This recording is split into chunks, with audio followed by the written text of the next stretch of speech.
शरणं गच्छामि, संघं शरणं गच्छामि। तो जब हम संघ कहते हैं, जब हम उनकी शरण जाते हैं, बुद्ध धम्म तो आप समझ रहे हैं, लेकिन जब हम संघ की शरण जाते हैं, थोड़ा सा आवाज तेज कर लो, तो संघ कौन है? अगर देखा जाए तो मूल संघ भिक्षु संघ है, भिक्षुनी संघ है। द्वितीयक संघ उपासक संघ, उपासिका संघ। तो संघ की शरण जाने का तात्पर्य ही हुआ कि हम संघ का आदर करते हैं, संघ का सम्मान करते हैं। और ये सम्मान, ये गौरव बुद्ध के प्रति, धम्म के प्रति भारत में भी बढ़ रहा है। ऐसा देख करके बड़ा ही आनंद होता है। कभी कभी लोगों के मन में प्रश्न होता है कि वो तो ऊंचे बैठे, हम लोग नीचे बैठे।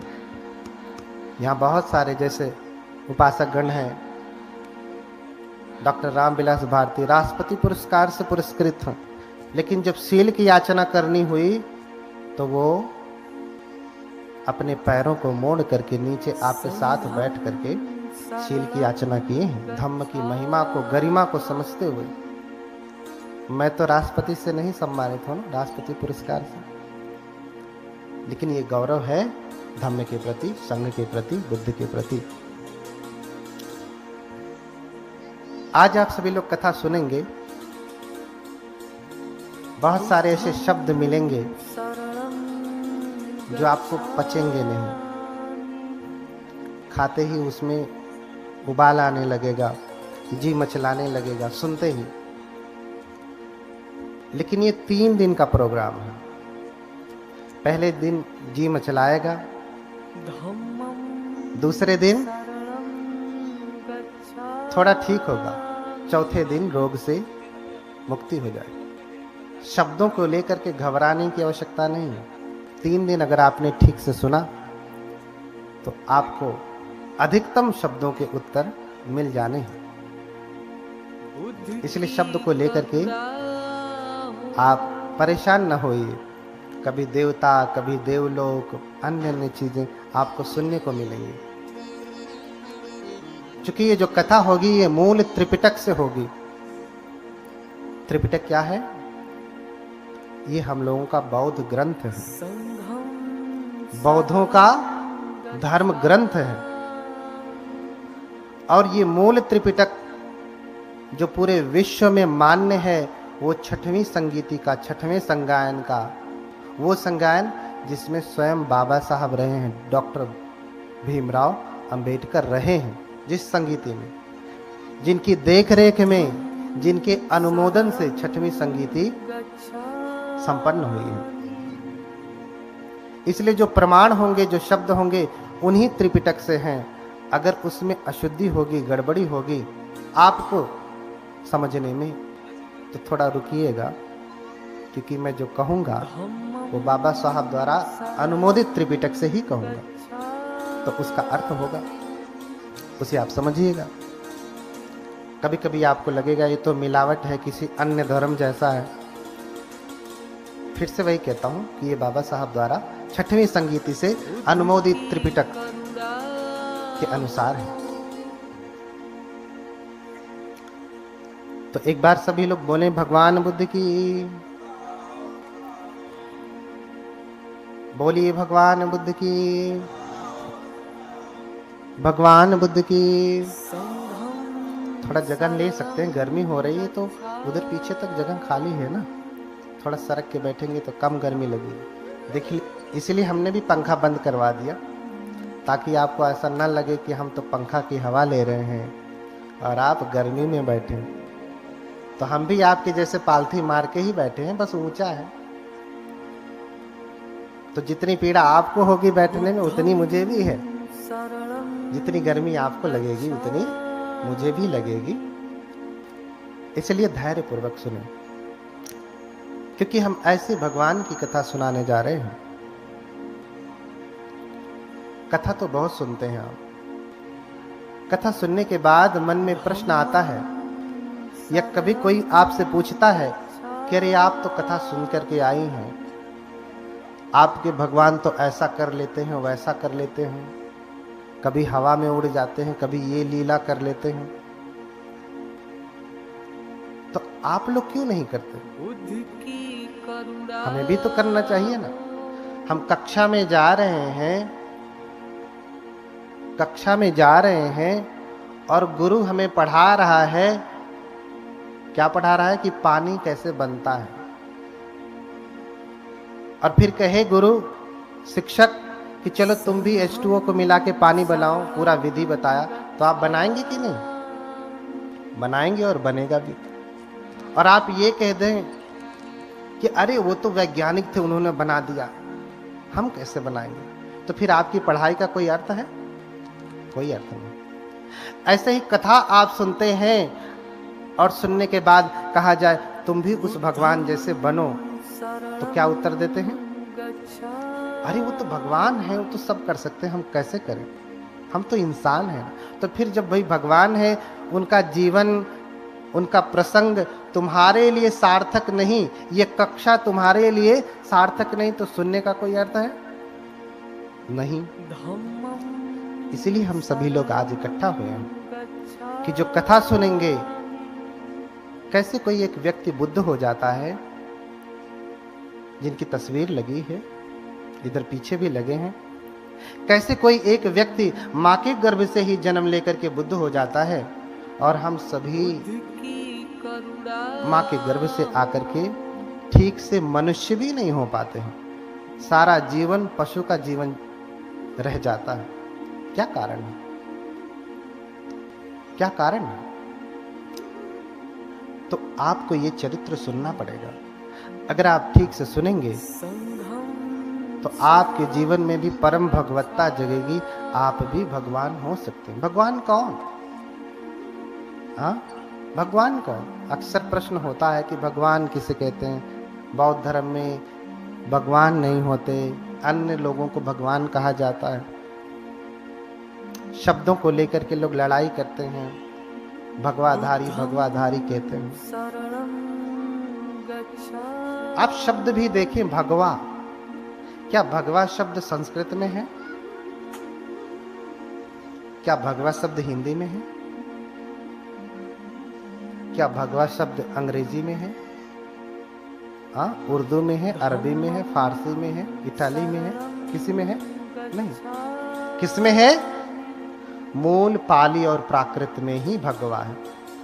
प्राकृत में भी भगव शब्द है, पाली में भगवा है। और अगर हम ये कहें कि ये भगवाधारी भगवाधारी, तो आप किसको कह रहे हैं? बुद्ध को कह रहे हैं। किसको कह रहे हैं? बुद्ध को कह रहे हैं। क्यों? क्योंकि पाली में ही भगवा शब्द होता है, किसी अन्य भाषा में नहीं होता। और पाली बुद्ध की मूल भाषा है। पाली बुद्ध की मूल भाषा है। इसलिए भगवा शब्द समझे। भगवान किसे कहते हैं? भगवा माने भगवान। हिंदी में करेंगे तो भगवान हो जाएगा, हिंदी में भगवान हो जाएगा। पाली में कहेंगे तो भगवा हो जाएगा, भगवतो हो जाएगा, भगवंत हो जाएगा। भगवंत नॉमिनेटिव केस में भगवा भगवंत ही होता है। कथा में लिखा है ना, बुद्ध चरित भगवंत कथा। अब भगवंत से भी आपत्ति होती है। विभक्ति पढ़ेंगे, जैसे हर शब्द का रूप होता है। बालक का संस्कृत में बालक है, बालक बालक होता है ना, ऐसे पाली में बालको बालका होगा, दो ही वचन होते हैं। और भगव शब्द का, भगवा शब्द का भगवा ही होगा, भगवंत होगा। पहले ही विभक्ति एक वचन में, नॉमिनेटिव सिंगुलर केस में, पठमा एक वचन में आपको भगवा भगवंत ही होगा। तो भगवा किसे कहते हैं? भगवान किसे कहते हैं? तो कहा कि भग रागोति भगवा। भगवान किसे कहा? भग रागोति भगवा, भग दोषोति भगवा, भग मोहोति भगवा, भगस पाप का धमा, भगवाते न मुच्यति। जिसने राग को भग्न कर दिया, क्या कर दिया? राग को भग्न कर दिया। राग क्या है? हमारी पांचों इंद्रियों के द्वारा जो आकर्षण होता है वही राग है। जैसे आंख से रूप देखा, रूप क्या है? जो भी चराचर जगत में दिखाई दे रही आंखों से, ऑब्जेक्ट जो भी। हम आंख से सुंदर स्त्री देखते हैं तो क्या पैदा होता है? क्या पैदा होता है? राग की बड़ी सुंदर स्त्री। कोई स्त्री पुरुष को देखती है इन्हीं आंखों से तो क्या पैदा होता है? चक्षुना संपस्सजो रूपं उपपज्यति चक्षु विज्ञानम। जब आंख से हम रूप देखते हैं तो क्या पैदा होता है? चक्षु का विज्ञान पैदा होता है। वो अच्छा और बुरा दोनों हो सकता है। स्त्री सुंदर है तो बहुत सुंदर है, स्त्री कुरूप है तो अरे, ऐसे पुरुष के संदर्भ में भी। तो जिसने राग को भग्न कर दिया, आंखों से हम राग पैदा करते हैं। देखिए, हम हर चीज से स्वाद लेते हैं, स्वाद नहीं लेते। जिस चीज में स्वाद नहीं है वो चीज आप कभी भी नहीं खाते। अच्छा, स्वाद आपने स्वाद लिया है? किस किस चीज से स्वाद लिया है बताएं?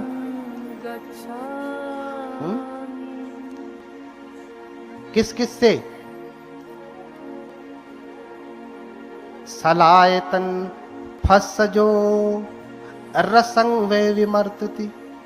जब हमारे क्षह आयतन उनके आलंबनों के साथ टकराते हैं तो व्यक्ति स्वाद लेता है। स्वाद, आज तक आप एक ही स्वाद जानते हैं, एक ही प्रकार का आहार जानते हैं, लेकिन बुद्ध 4 आहार कहते हैं। कितने?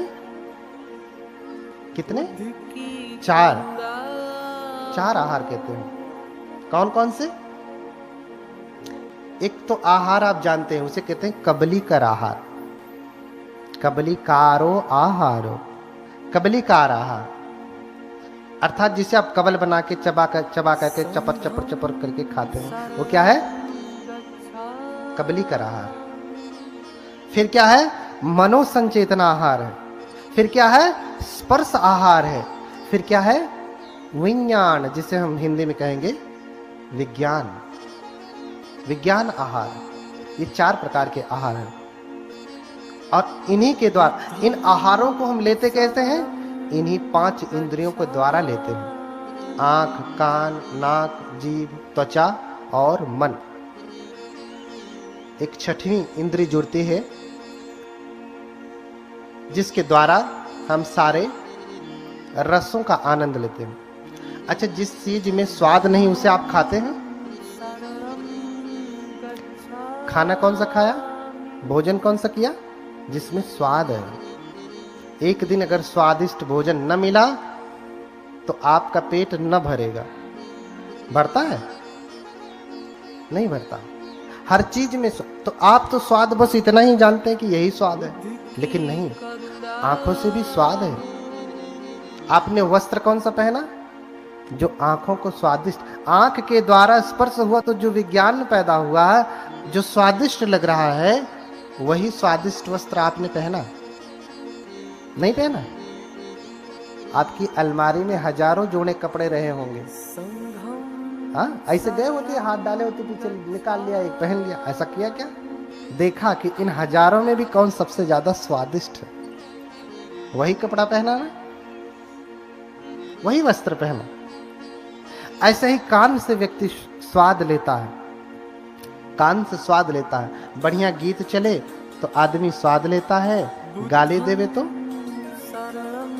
फिर स्वाद नहीं ले पाता, सारा रस खत्म हो जाता। ऐसे स्पर्श से स्वाद लेता है। स्पर्श का सबसे उच्चतम स्वाद स्त्री पुरुष का भोग है। उससे